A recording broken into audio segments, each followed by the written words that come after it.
Você já imaginou plantar na parede? Imaginei, viu? E tem jardim, e não é só jardim não, tem agro, não tem? Tem de tudo, meu amigo. Ele falou que a agro pode plantar até no concreto puro que nasce, não tem conversa não. Mas hoje o bate-papo, como o Pedro já introduziu, é a agricultura vertical. É um nicho, né, Pedro? Com certeza. É um nicho e eu acho que é tendência, né? Porque a gente tá cada vez mais aglomerado em cidade, né? E aqui em Goiânia, eu sei que a gente tá em Goiânia, tem um monte, assim, de apartamentos já investindo nisso. Temperinho, fruta, tomatinho, tudo ali na parede, na sacada. Microverdes, né? Tem muita coisa aí. E nesse episódio nós vamos abordar esse assunto. Então prepare-se, porque serão aulas pra você. Roda a vinheta! Bom dia, boa tarde, boa noite. Seja muito bem-vindo para mais um episódio do nosso querido podcast Agro 2.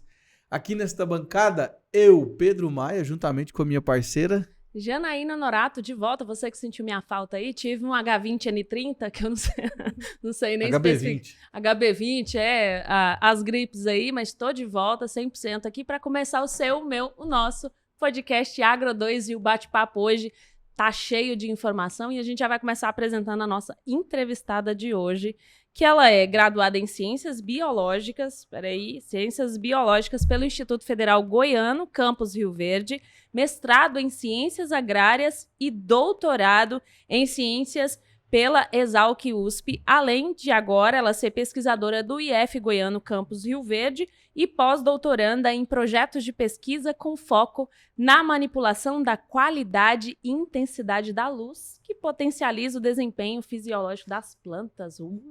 Eu falo de Fábia Barbosa da Silva. Seja muito bem-vinda ao podcast Agro 2. Obrigada, eu que agradeço, viu? Obrigada. Diretamente da cidade do Rio Verde das Abóboras para Goiânia. Green River. Diretamente de Rio Verde das Abóboras para conversar com vocês aqui um pouco. Terra boa, hein? Gente, uma coisa que eu fiquei curiosa, quando ela me falou, eu sei que o IF Goiano tem uma sequência de pesquisas, assim como a Embrapa, mas falar do que ela vai dizer aqui sobre fruticultura, agricultura vertical em Rio Verde, como é isso, Fábia? É novidade, né? Mas é novidade se a gente for pensar um pouco em Goiás, de forma geral, né? Em Goiânia, por exemplo, a gente tem a Big Green ali, né? No passeio das águas. Mas em Goiás, realmente a gente não tem nenhum cultivo vertical. Quando a gente pensa mais para o interior, no sudoeste, né? Em Rio Verde, é ainda uma maior novidade, ainda levando em consideração o potencial da cidade, né? Em termos de agricultura. Mas ele agora, Rio Verde entra como cinturão verde, né? Estão desenvolvendo o cinturão verde e o mini Ceasa, que é justamente para abastecer aquelas regiões mais próximas, né? Então, a agricultura vertical, o desenvolvimento desses sistemas em cidades, né, locais igual em Rio Verde, pode ajudar a potencializar a produção de hortifrutis e hortaliças no geral, né? Não limitando apenas para frutíferas, mas também pode expandir para hortaliças, que é o mais utilizado. Muito legal, né? Significa o quê? Hortaliça fresquinha? Isso, mas aí eu queria entender, que eu acompanho bastante a questão de cultivo de horta em campo aberto. E também em estufa, né? Quase nada de hidropônico, mas, enfim, eu queria entender os plantios comerciais, como é que é, se já tem um grande player no estado, você falou da Big Green aí, né? Depois a gente manda o boleto para eles lá da propaganda. Mas me explica um pouco aí sobre a questão da viabilidade econômica, se é tão rentável quanto a horta no campo aberto, né, no chão. Como é que funciona assim a questão dos números desse business aí? De modo geral, a gente pensar na agricultura vertical sendo uma forma de cultivo novo, né? Que aqui no Brasil é novo esse tipo de cultivo. E, obviamente, é um custo.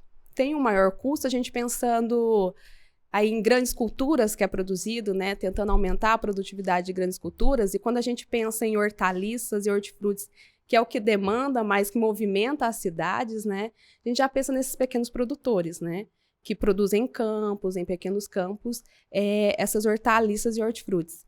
Só que o que agora está pesando nessa produção de hortaliças? O clima, né? que é o que vai aumentar e mudar aí, são as projeções dos próximos anos. Então, essas mudanças climáticas, ou intensidade de chuva, uma época tem muita chuva ou seca, e não são todas as épocas do ano que a gente consegue produzir essas hortaliças. Então, o que é produzido em campo aberto, em uma determinada época, acaba sendo reduzido e tendo que procurar outros locais para estar buscando e abastecendo as cidades, né? Quando a gente pensa em agricultura vertical e levando para os centros urbanos, é justamente isso, é aproximar a comunidade de ter uma produção de alimentos mais frescos, né? E quando a gente tem que pensar um pouco em agricultura vertical, vai ser diferente do que do convencional, não é mais em campo aberto, e sim um ambiente totalmente fechado. O que possibilita, então, que você controle todas as variáveis ambientais que no ambiente natural você não tem um controle, né? Chuva, intensidade de luz, nutrientes. Então, acaba que você possibilita a produção dessas novas, né, dessas hortaliças, um pouco mais viável, porque você está dentro do centro urbano, então as pessoas vão ter acesso a esses alimentos frescos, mas, por outro lado, é um custo.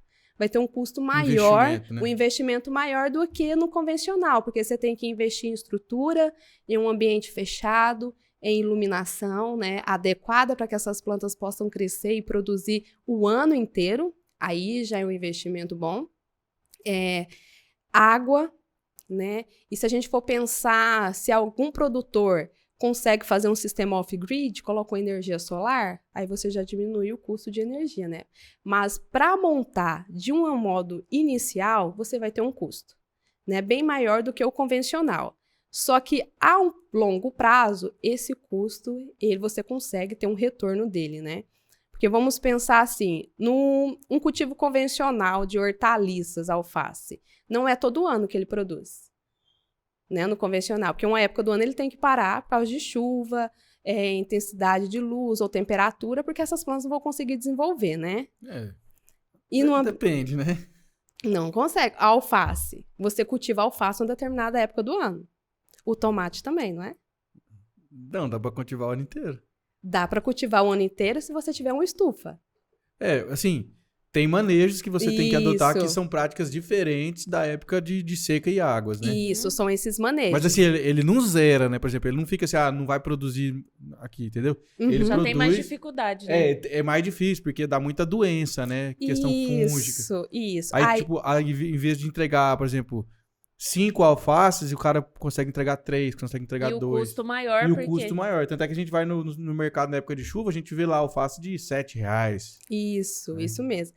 Mas quando você pensa em agricultura vertical, que é um ambiente, é um cultivo de planta em um ambiente totalmente controlado, você vai ter a produção dessas frutas e hortaliças 365 dias no ano. Isso aí é verdade. E Você- protegido, né?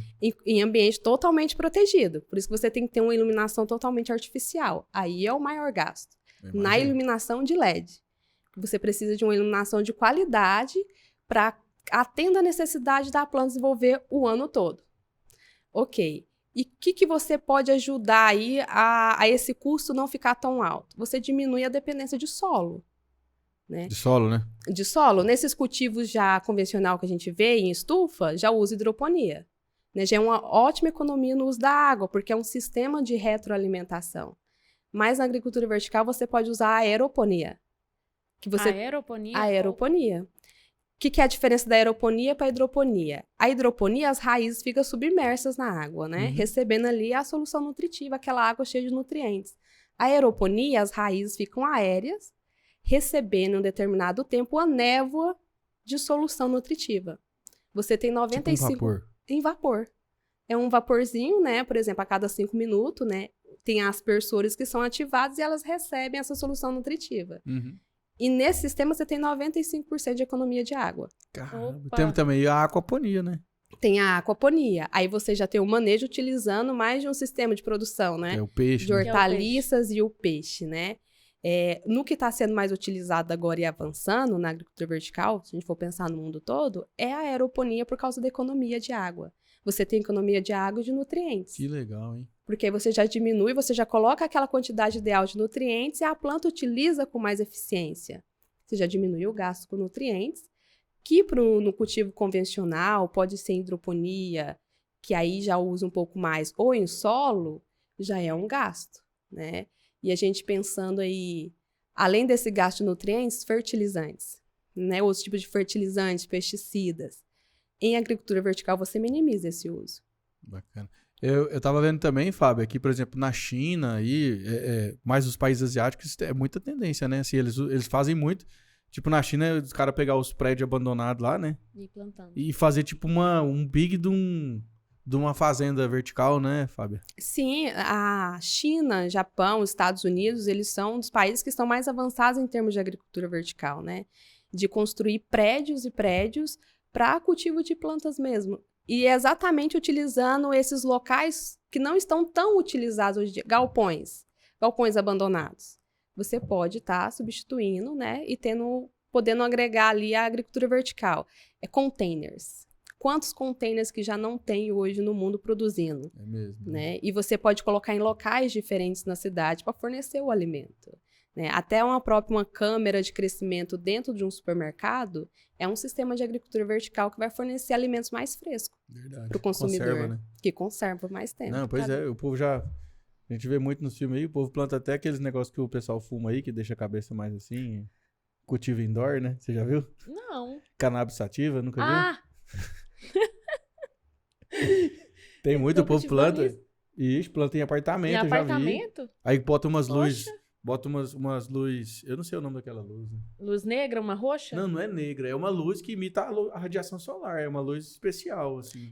Provavelmente, o que é utilizado é aquelas luzes de LED RBW. Ah, é isso aí. Que aí você tem azul, porque ela é vermelho e roxa. branco. Aí ela dá um tom mais rosado. Aí se for roxa, é uma mistura do azul com vermelho. Entendi. Que a gente utiliza muito nos nossos projetos lá, para ver o que melhora na planta, né? Boa. Porque se a gente for pensar em luz do sol, quando a gente olha o sol é branco, né? Você não consegue ver uma distinção. Mas ele tem um espectro de luz visível colorido. Verdade. É igual o do arco-íris, que vai ajudar, então, a planta em determinada época do dia, do ano, a crescer, produzir e emitir flor. E o que a gente faz num sistema indoor é isso. É usar essas diferentes qualidades de luz para induzir com que a planta ou antecipe sua produção, produza mais. Você regula ela, né? Regula ela. Produza um fruto com um valor mais agregado em termos de nutrientes. Uhum. Isso também é possível. Que bacana. E a sua pesquisa é voltada para a área de frutas, né, que você estava falando. E já se tem, quais resultados vocês já conseguiram lá dentro do IF Goiânia? Então, lá nós temos trabalhado com frutas mais de valor agregado que está na mesa do consumidor, né, quase todos os dias. Morango e tomate, né? Tanto que é um bom morango, né? Um tomate bem saboroso. Lá, o que a gente vem desenvolvendo no ambiente indoor de agricultura vertical, e é aeroponia também, nós utilizamos 4 qualidades de luz. Você tem um ambiente com a luz toda azul, né? Um ambiente com planta com a luz toda vermelha, com a luz toda branca, que é o convencional, que já é utilizado, e com a luz RBW. E a gente vê o que acontece.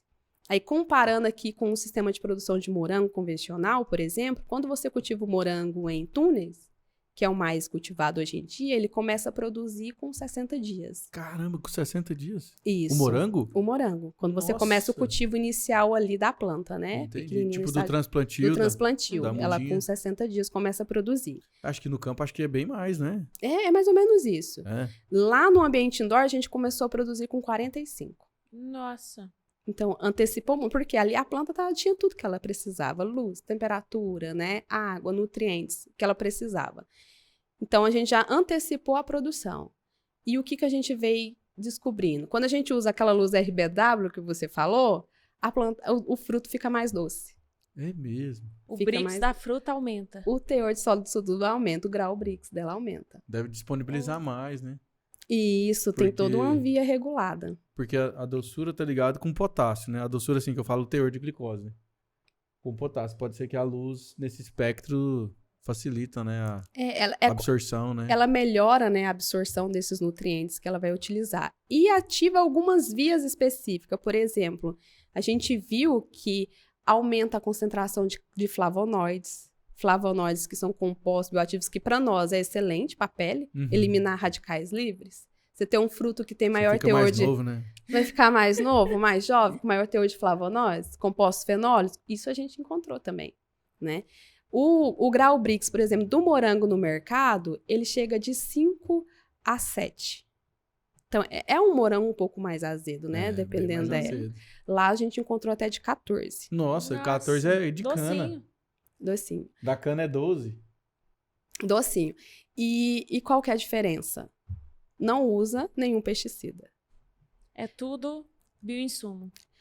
Nem bioinsumo, porque se você tem um ambiente totalmente controlado, você minimiza a entrada de pragas e doenças, né? Todo o manejo das plantas, você tem que ter uma vestimenta, jaleco, né? Colocar uma luva, propé, para você entrar naquele ambiente que já está asséptico, que é controlado, e evitar que o ambiente externo traga doença para essas plantas. Então, você tem um ambiente totalmente controlado e isento de doenças, não vai precisar aplicar pesticidas, né? Nenhum tipo de herbicida.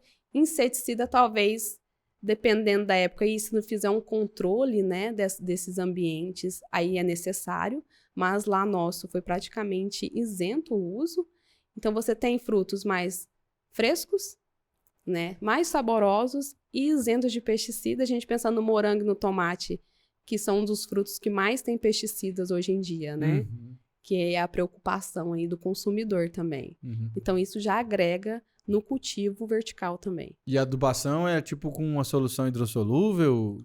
Isso, você usa os sais, os nutrientes, né, convencional que é utilizado, dilui ele Na água ali? na água e controla o pH e a condutividade elétrica no termo ideal que a planta precisa para absorver os nutrientes. É isso que eu ia perguntar, porque assim, como a gente tá na internet falando muito sobre isso, esses assuntos, assim, não sobre isso, hidroponia ou aeroponia e tal, sobre horta, né, de maneira geral, o pessoal tem aquela mania assim, vou montar uma estufa hidropônica, o que você acha, né? Então, assim, eu acho que é um negócio muito bom, mas só que para quem já tem uma certa experiência, né? Porque é um negócio muito mais refinado, né, Fábio? Assim, igual você falou, você tem que medir o pH, condutividade, então, tipo... Tem que ter um treinamento. Quem não... Não é a mesma coisa que você plantar no chão lá, você entendeu? Que você plantou no chão, se der tudo certo, assim, der tudo errado ali, vai nascer um trenzinho ali, vai dar pra você consumir, né? Agora na hidroponia é igual o galpão de frango. Uma coisinha que der errado mata o galpão inteiro. Se a energia na hidroponia falhar, também, né? Se faltar energia meia hora... Não, é desse jeito. E dependendo... rápido, né? É muito rápido. Se o pH estiver muito alterado, aí a planta não absorve o nutriente. Se a condutividade elétrica estiver muito baixa, muito alta. Se a gente for pensar em morango e tomate, é muito diferente o pH que elas usam, a condutividade elétrica. Então, tudo isso você tem que monitorar, né? Você foge um pouco dos tipos de cultivo, mas você tem que ter aquele afinamento, né? Saber qual nutriente precisa, tem que acompanhar. Os instrumentinhos ligados lá o tempo Tudo. inteiro. Se a ventilação dentro do ambiente não tiver no ideal, a planta não consegue absorver boro. Aí você já tem uma malformação de fruto, né? Não absorve cálcio, você já começa a ter um sintoma. Então, tudo isso você tem que ficar monitorando. tem que ter uma especialização para isso do produtor, né? É completamente preciso. Não, tem que estudar. Teve um episódio que a gente fez aqui com uma pessoa, que é a Flávia, acho que você ainda não estava aqui. A Flávia, você estava aqui, né, Pedro, já? Ou não? A Flávia, ela é produtora hidropônica. Aqui em Goiânia, ela tem uma chácara ali com estufas e estufas de hidroponia. Aí ela falou, Janaína, que ela, chegou sábado de tarde, ela acabou o serviço dela lá, que ela tinha que fazer, e foi para casa. Aí acabou a energia lá da chácara, ela foi voltar só segunda-feira cedo. Chegou lá, tava tudo morto. Meu pai. Tudo. Por isso que tem que ter um gerador que aciona automaticamente ou energia elétrica. Aí ela né? pôs energia solar. Solar. Aí ela pôs perdão. energia solar com um sistema sobressalente. Tipo, a hora que cai, automaticamente já liga o outro. Tem que ser, porque senão... E se o sistema solar falhar também, aí ela já recebe um SMS, é um trem assim. Granja de aves da mesma forma, né? Mas tem que ser tudo a gente automatizado. pensando nesses novos sistemas de cultivo, né? Que é essas tendências que vêm aumentando, entelados, né? Em cultivo protegido igual o dela, o que agora vem inovando? Você inserir a inteligência artificial, né? Internet das coisas, para que você possa ter um controle remoto dessa situação. Controlar em qualquer lugar que você tiver, né? Lá, o que a gente trabalha lá em Rio Verde hoje é praticamente no desenvolvimento de luminárias para melhorar o sistema de cultivo vertical. Que massa. E essas luminárias já estão com um sistema de automação e a gente empregando um sistema de IoT para poder controlar pelo celular. Né? Igual eu estou aqui, se eu quiser olhar lá no ambiente de crescimento hoje, como que está a temperatura, umidade, se a luz está ligada, está funcionando, eu consigo ver. Né? E fica lá dentro do IF mesmo? Fica essa dentro estação? do IF, isso. Os laboratórios de cultivo vertical é dentro do IF, nos Ali laboratórios. no setor universitário ali em Rio Verde? Isso. Eu Isso, conheço. nunca... Não, eu conheço a cidade, né? Agora lá no IF eu nunca fui. IF eu nunca tive a oportunidade de ir, não. Já fui várias vezes em Rio Verde, mas o IF eu nunca visitei. A minha curiosidade é esse ambiente protegido. Às vezes o produtor que está nos vendo, às vezes o agrônomo, esse ambiente protegido, como é que eu faço para construir ele e fazer a agricultura vertical, né? Porque a agricultura vertical ela vai precisar de umas prateleiras, algumas coisas, umas bancadas, né? Isso. E se a gente for pensar em cultivo protegido são aquelas casas de vegetação, né? Que vão estar recebendo um pouco de luz solar. Nesse ambiente dá para fazer um cultivo vertical? Dá para fazer. Mas tem que pensar, se a gente for começar a empilhar dentro desse ambiente, você tem que estar colocando LEDs ali, luminárias, nas cabines ali, né? Para todas as plantas receber luz. Isso é possível, né? Agora, como construir? Aí depende muito do investimento do produtor. O que ele está pensando? É uma estufa... Eu quero uma casa de vegetação mais simples, né? Que o que tem muito hoje em túnel aberto para ajudar a ventilação, porque o custo com ventilação ali, com exaustores são mais caros. É possível. Até do mínimo, do simples, até um mais especializados, como tem com plástico que vem de Israel, que ajuda a melhorar a absorção da energia do sol, sabe? Então, depende muito do custo, qual que é o objetivo do produtor, né? Ou não, eu quero trabalhar só com agricultura vertical, então eu vou esquecer ali um pouco do cultivo protegido e pegar uma sala pequena, que seja, e vou fazer um cultivo empilhado. Né, vou desenvolver armários, né, de cabines, para que eu possa ter em cada cabine ali 3 fileiras de canos com as minhas plantas cultivando. O cultivo empilhado melhora porque você tem mais camadas produzindo, né, do que você teria uma área normal. Se a gente for pensar no cultivo tradicional, né? Você tem uma maior área de produção por metro quadrado. É uma produtividade maior por hectare, né? Por no hectare. Caso aí, para montar uma estufa em 1 hectare aí é muito dinheiro. Quando eu fiz a faculdade, o professor falava assim, ó, as culturas que dão mais dinheiro são aquelas que são calculadas em metro quadrado. Não em hectare, né, não em alqueiro, mas em metro quadrado. Porque se pegar aí, por exemplo, 50 metros quadrados de um cultivo vertical, dá muita coisa, né? Dá muita coisa. Você tem números assim, financeiros? Não. Nós estamos nessa parte da pesquisa que é estimar esses custos, né? A gente veio, né, desenvolvendo o sistema, fazendo as cabines, colocando as luminárias, estudando quais tipos de iluminação que era adequado, principalmente para o morango e o tomate crescer. Agora começou os custos de irrigação, quanto que está sendo gasto, né? Apesar que é um instituto federal, né? Então, a gente não tem como ver o custo, mas a gente pode se basear na economia, né? Dos valores. Mas aí a gente já sabe que em água é economia de 95%. E hoje o que a gente tem maior gasto é energia elétrica, né?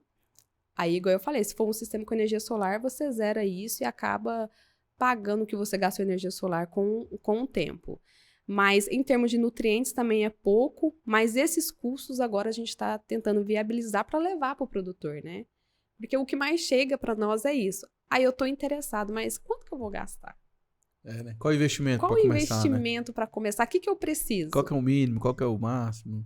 Isso, qual que é o mínimo? Aí depende a área que você vai fazer, o que você vai cultivar. Se for alface, você vai utilizar menos energia elétrica, porque a luminária que você precisa, ela vai ter um baixo custo por causa da intensidade de luz. Né? E você vai ter mais cabines nesse ambiente, você vai produzir mais alface. Né, o que vai ajudar aí a você voltar todo o seu investimento, né, ter o seu retorno. Né? Agora, se for um tomate, aí que tipo de tomate você vai cultivar em agricultura vertical? Um grape, né? É o industrial, um saladete. Aí depende muito do foco. Lá, por exemplo, a gente estava testando com grape. Né? Não é fácil com grape. Aí agora a gente já está vindo para o mini tomate, que é uma tendência aí que tá surgindo. Mas morango. Mini legumes, mini frutas. Mini. Tá os moda. snacks, né? Isso. Pimentão snack, já viu? Uhum. Pimentão snack. O morango. O morango dá super certo de produzir em ambiente vertical. Porque você consegue empilhar ali. Ele não precisa de muita intensidade de luz, um pouco mais que o alface, mas você consegue uma grande área em um pequeno espaço e que seria praticamente um túnel aberto que você utilizaria em sistema convencional. Legal. Já pensando que você vai eliminar o uso de pesticida, né? Não vai estar dependente da sazonalidade do ambiente e tudo controlado ali no seu ambiente. E eu acho que o morango também, acho que, se eu não me engano, eu nunca acompanhei assim, o plantio dele, cabo a rabo, mas eu já vi que, acho que ele fica produzindo um tempão, né? Depois que ele Fica. que ele entra na fase reprodutiva dele, ele fica, acho que, meses produzindo, né? Fica, você consegue produzir até um ano. Até um ano, né?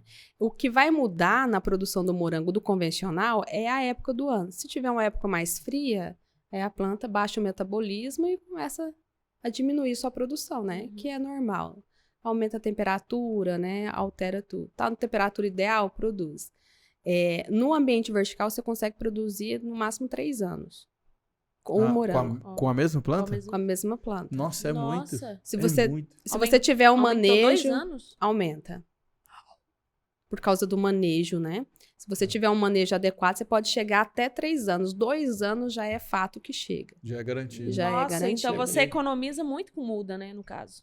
E a produção de muda é um fator hoje preocupante, porque a muda de morango é muito cara. E ela vem de muito fora. cara. A plantação de morango que eu fui ali na região do entorno de Brasília, que é o que produz ali, né? Braslândia, aquele entorno, Águas Lindas. O produtor, a grande dificuldade dele era a muda. O que ele fez? Ele começou a entender como produzir, porque aí ele produz a muda dele, ele não precisa. Porque ele tinha que trazer de fora. E aqui em Goiás é muito complicado, porque não tem quem tem especialidade em morango, assim. Que a semente do morango é aquela que fica em volta da casquinha dele, que a gente come, né? E a muda, você adquire ela a partir do estolão da planta do morango, né? Para ter mais viável. A gente, quando começamos os estudos, a gente teve dificuldade de adquirir muda e compramos até da Espanha. Louco. Mudas de morango, do San Andreas. Agora a gente já consegue produzir. Aprendemos, a gente tem uma parceria muito forte com a Embrapa Hortaliças, né? Com pesquisadores lá que desenvolvem agricultura vertical e ensinou, a gente veio melhorando a técnica e agora está produzindo as próprias mudas para os sistemas que a gente tem em desenvolvimento, né? E os produtores têm que pensar nisso, ser autodependente também, né? A vantagem que eu vejo também nesse sistema aí é porque você faz o investimento uma vez, né? Da questão da estrutura, né? Por exemplo, do painel lá, ou da bancada, ou do lugar onde a planta fica sendo suportada, né? Já no chão, né? É obrigatório o uso do mulch, que é aquele plástico branco, né? Não tem jeito. No morango tem que usar. E o ciclo, né? Que é muito longo, né? Então você consegue diluir isso. Esse custo, né? Com certeza deve ser muito lucrativo. Com certeza. Os produtores, eles ficam um pouco ainda acanhados justamente por tentar. Tudo que é novo, a gente assusta, né? E quando a gente vê de fora do Brasil, a gente vê que isso é mais avançado. Tem uma fazenda vertical em Nova York, o Oishi, que só produz morango. Cada bandeja de morango deles é $50. $50? Opa, R$250. Aí eles deram, o CEO deles deram uma entrevista e eles perguntaram, mas por quê que seu morango custa $250? Porque ele tem um grau Brix de 14. De 14 a 16. Vale, lógico. E ele produz tudo. Tudo lá, a produção de morango é feita com a polinização com abelhas. Dentro do ambiente vertical. Caramba. Ele solta dentro do ambiente. As colmeias ficam todas dentro do ambiente vertical. Porque isso é um gargalo hoje na produção de morango. A polinização. Se você não tiver polinizadores perto, tem que ser todos os dias manual. Nossa. O que a gente faz lá no manual... Cotonete ou senão por borrifando água, né? Com o pólen. Coleta o pólen, coloca na água e borrifa. Mas hoje a gente já está com estudo de fototaxia, com abelhas sem ferrão, para introduzir dentro do ambiente de agricultura vertical. E aí essas abelhas, por exemplo, nessa empresa de Nova York, essas abelhas moram dentro do ambiente controlado. Moram dentro do ambiente. É boa uma colmeia lá daquelas artificiais, né? Dentro e... Sim, eles colocam naquela... Tem toda uma fase de aprendizado das abelhas para elas reconhecerem o local, né? E tem que ser justamente naquele momento que está mais florescendo as plantas, né? Para ela ter acesso a esses alimentos. E abelhas que são mais acessíveis ao morango, né? Então tem todo um estudo ali até elas entrar, mas parece que está dando muito certo. Deu muito certo no Oishi, porque você vê que são morangos, assim... bonitos, né? Dá vontade de falar, não, parece que fica saboroso mesmo, né? Chega, Come brilha. com o olho. Come com o olho. E E quando a gente entrou agora com os estudos envolvendo a abelha, a gente viu que não é fácil para colocar uma abelha dentro de um ambiente até em cultivo protegido. Em agricultura vertical é um pouco mais difícil, mas quando você passa pela fase de aprendizado, melhora, né? Então, eu acho que, além de você aí tá trazendo um pouco do cultivo de plantas para o ambiente urbano, quando você traz a polinização junto, você começa a valorizar esse serviço de polinizadores hoje que estão um pouco mais escassos, né? A gente pensa na extinção aí de abelhas, né? Principalmente dessas abelhas mais nativas. Muito bacana. Tá vendo? Isso. Rio Verde não é só soja e milho, não, viu, Janaína? Foi a primeira pergunta que eu fiz, né? Porque a intenção do IF, depois que essa pesquisa, eu sei que está em andamento, né? Não é uma pesquisa, às vezes o povo pensa, nossa, mas ainda está em andamento, a pesquisa demora muito. Tem pesquisa que demora 10, 20 anos, porque muitos testes, né? Tem pesquisa que começou lá, Dom Pedro I. A gente nem era nascido ainda. Mas qual que é o objetivo do IF, assim, tem alguma previsão de estar... Porque é o que o produtor quer perguntar, então eu pergunto. De estar para o produtor essa pesquisa, tem como que o produtor pode conhecer essa metodologia, mais, né? Essa metodologia. Então, todos os ambientes de cultivo vertical lá, até cultivo protegido, é aberto para a população. Então, os produtores eles já têm acesso. Nós fizemos até dia de campo esse tempo atrás para que os produtores pudessem ter uma noção do que era o cultivo vertical. Por que é isso, gente? Agricultura vertical. Plantar na parede? Estou plantando na parede, que já que eu vou plantar. Então, nós levamos até empresários de empresas do Rio de Janeiro, Santa Catarina, que já trabalham com agricultura vertical, para falar um pouco das suas experiências. Então, a gente já está aproximando os produtores, né? E já tem, por exemplo, o produtor de microverde dentro da cidade que está interessado em fazer em sistema vertical. Então, eu acho que vai perdendo um pouco o medo. E quando você tem acesso a esse tipo de tecnologia, e lá o acesso é fácil, só chegar no IF lá, você tem acesso, o pessoal sabe onde fica, a gente organiza a visita, mostra o sistema de cultivo, mostra como é que é feito. A gente quer disponibilizar esse tipo de tecnologia justamente para começar a melhorar o Brasil em termos de produção, principalmente em ambiente urbano. Principalmente de hortifruti, né? Porque... se você for pensar em consideração com as commodities, o hortifruti é muito mais melindroso, né? É muito... Esses dias eu tava lá em casa, peguei uma vasilhona assim, cheia de alface, falei, quanto tempo esse alface vai durar, né? Você lava, seca, mas mesmo assim, não é uma coisa que dura muito tempo. Você tem que estar sempre, né, comprando ali, não é aquela compra de arroz e feijão do pacote que você compra uma vez no mês e coloca na despensa.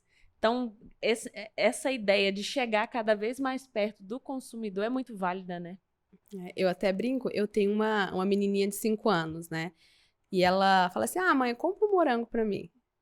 Aí eu vou no mercado, compro, né? Mas depois que a gente começou a cultivar lá, aí eu levei ela pra ver o sistema, né? E aos olhos das crianças, o sistema é muito lindo, porque é colorido, e você vê aquela planta viçosa, cheia de frutos. Ela achou aquilo o máximo, e experimentou, e depois disso ela não quis mais comer o morango do supermercado. Tá azedo demais. E ela fala, o morango do Tório, né, do laboratório é mais gostoso. Do Tório, morango do Tório. Mas realmente, quem já foi lá e presenciou, né, a gente já recebeu pesquisadores, população, e experimentaram, a gente teve essa devolução. Nossa, realmente tem um gosto de morango. E quando você experimenta aqui do mercado, tem um que é muito aguado, não tem aquele gosto de morango, sem graça, né? Sem graça. E quando a gente recebe isso, né, tem esse retorno do público, para nós é muito bom.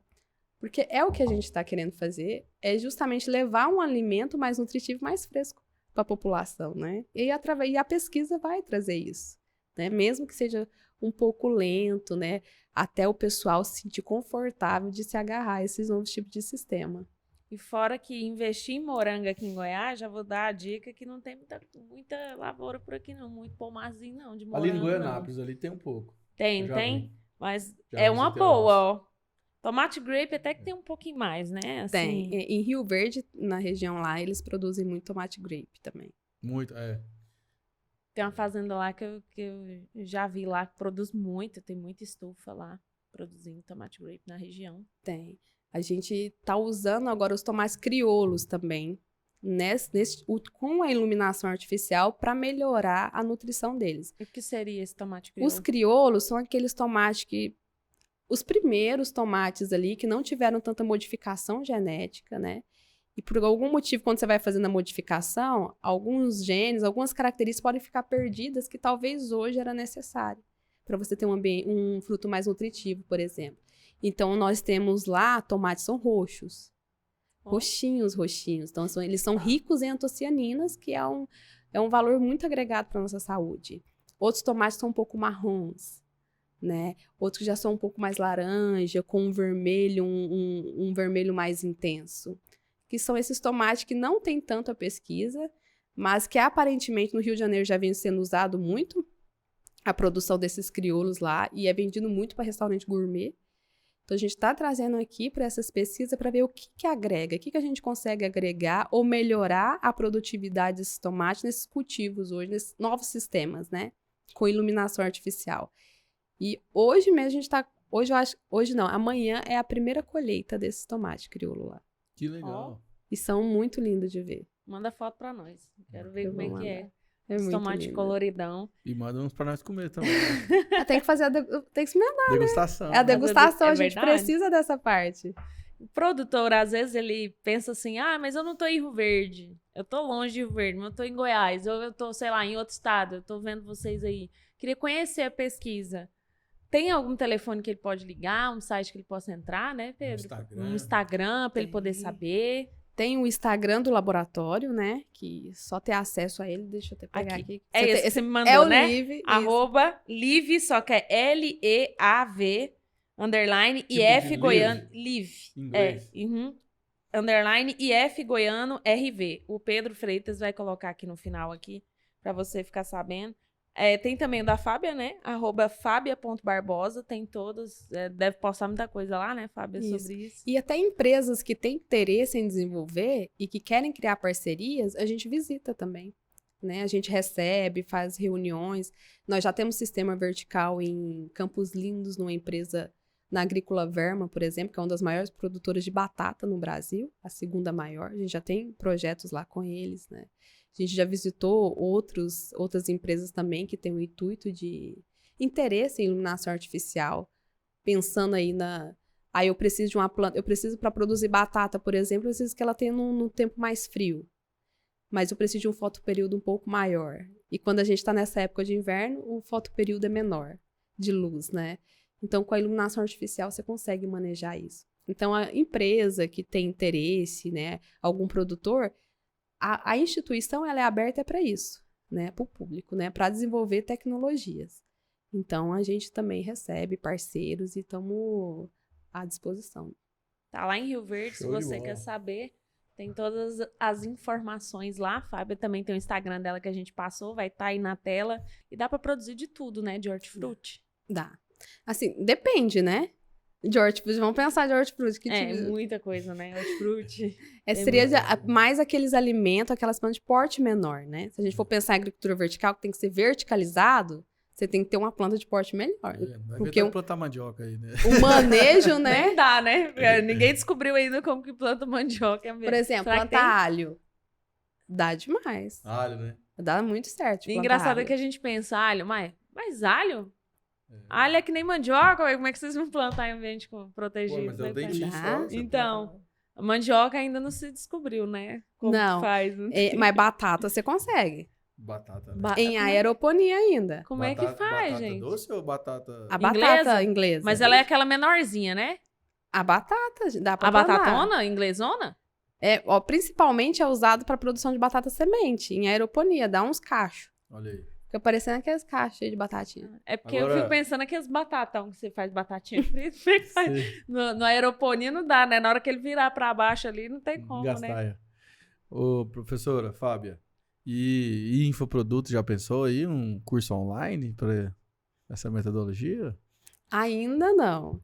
Nós pensamos em consultoria, alguns cursos, mas a demanda de pesquisa lá é um pouco intensa, né? Porque a gente quer entregar resultado. Porque não adianta a gente começar a tentar dar consultoria, algum curso, a gente não tem um resultado ali que chega garantido para o produtor e fale, nossa, realmente validado, né? Validado. Realmente é possível investir. Porque compensa muito investir. A gente vê São Paulo, Rio de Janeiro, Nossa, demanda infinita. Belo Horizonte, produzindo muitas fazendas verticais. Então, assim, aqui a gente quer isso. Trabalhando com culturas mais regionais, né? Que dá para produzir nesse sistema, mas a gente levar esses resultados para o produtor e falar, olha, é possível. É possível. Né? Aí, a partir disso, a gente vai para consultorias, cursos, né? Que a gente tem um aporte maior para dar pro interessado. Eu tenho um curso de horta, né? Que eu ensino o pessoal a produzir. E eu sempre pergunto, né? Mas você acha que tem demanda, mercado que tem demanda? Aí é só você parar e pensar, né? 2 refeições por dia. Almoço e janta. Não vou nem considerar café da manhã, lanche, nem nada. Numa dessas 2 refeições, você vai comer uma folhinha, você vai comer uma coisinha. E só Goiânia é 1,5 milhão. Então. Goiás, 7 milhões e lá vai pedrada. Todo tanto que produzir é pouco. Todo tanto que produzir é pouco. Mas e a gente pensando na demanda e na população que vai aumentar nos próximos anos, até 2050, você tem que produzir bem mais do que está previsto Chegar hoje. nos 10 bi, né? Parar Nos de comer, 10 a galera não vai, igual o Pedro falou, né? Não dá, né? Olha eu, Significa já tô com o quê? 2 arrobas já mais. É igual os Significa, microverdes, né? Microverde. Os microverdes são tendência, gente. E são alimentos super nutritivos. Nossa, é bom, eu gosto. É gostoso, né? Eles têm o sabor é reforçado ali, né? E é nutritivo pra caramba. Tem muita gente plantando muita coisa. Falando nisso, nós temos que trazer o Rafael Pacheco aqui. Rafael Pacheco, microverde? Ele tem uma empresa que chama Ortec. Acho De que eu já ouvi microverde. falar. Microverde. E ele tem um sistema de isso aqui é esse fungo japonês que o povo gosta de comer na comida japonesa? Como é que chama? Shimeji. Ele vende já inoculado. O bloco, né? O bloco, tipo, já no Tipo a vácuo? no substrato. E aí você chega na sua casa, você só faz um risco assim e borrifa a água. E aí, tantos dias você tem shimeji na sua casa. Infinito. Que louco. Essa eu não tava Não, sabendo. eu vou procurar o contato dele. Legal. Muito obrigada pela sua participação. Eu que Foi agradeço, ótimo. viu? Obrigado, viu, Fábia? Eu agradeço, viu? E a gente viu aí que mercado tem. E se tem mercado, se tem demanda, tem o quê, Pedro? Money. Time is money. Money. Se você quer investir, tá aí a dica. Vai lá no IF Goiano, Campus Rio Verde. Já falando também, nós temos uma matéria lá muito legal sobre microverdes no portal de notícias Agro2. Segue a gente lá, @portalagro2 nas redes sociais ou agro2.com.br. Tem também o meu @, me segue lá, Janaína com 2 As, Honorato começando com H e o Pedro. @por Pedro Maia. Pode mandar uma mensagenzinha lá que estarei lá à sua disposição, porque eu trabalho para você sabe. É isso, espero que você tenha gostado. E se você gostou, claro, ou se não gostou, mas gosta da gente, clica no seu joinha aí, ativa o sininho. Esse episódio já tá chegando quase 200. Se não chegou no 200, é sobre isso. Muito obrigada pela sua participação e até o próximo podcast. Tchau, Escreve aí!